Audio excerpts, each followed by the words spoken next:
আসসালামু আলাইকুম। অনেকেই বলে যে ভাই গ্রামীণ সিমের এমবি কিভাবে চেক করব। তো এটা খুব সহজ এবং খুব সিম্পল বিষয়।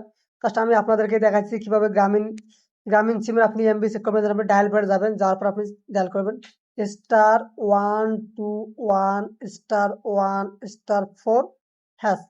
তারপর আপনি এই যে কলিংয়ে যাওয়ার পর আপনার যে গ্রামীণ সিমে ডায়াল করবেন। ডায়াল করলে আপনার কত এমবি আছে, কত এমবি শেষ, এর জন্য একটা এসএমএস চলে আসবে। তাহলে একটু ওয়েট করবেন, এসএমএস চলে আসবে।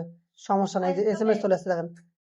আপনি pay as you go internet উপভোগ করছেন, তার মানে আমার এই সিমের অটোমেটিকলি মেয়াদ শেষ হয়ে গেছে। এর আগে যে আমি এমবি গুলো ইউজ করছিলাম সেই এমবি ডেট গুলো দেখাইতেছে। তো আপনি জাস্ট এই ডায়াল কোডটি ডায়াল করবেন, আপনার এমবি দেখাবে যে আপনার কত এমবি আছে, কত এমবি নাই, সবকিছু দেখাবে।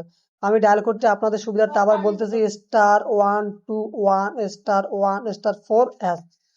এটা ডায়াল করলে আপনার এমবির মেয়াদ কতদিন আছে, কত জিবি আছে, সবকিছু জানতে পারবেন।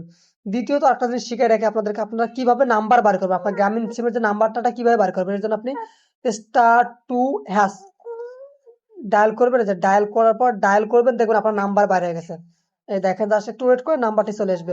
অবশ্যই সাবস্ক্রাইব করবেন, লাইক করবেন, কমেন্ট করবেন, কারণ আপনাদের জন্য ভিডিও করছি। দেখেন আমার নাম্বারটি চলে আসছে। খুব সহজ এবং খুব সিম্পল। অবশ্যই প্লিজ সাবস্ক্রাইব করুন।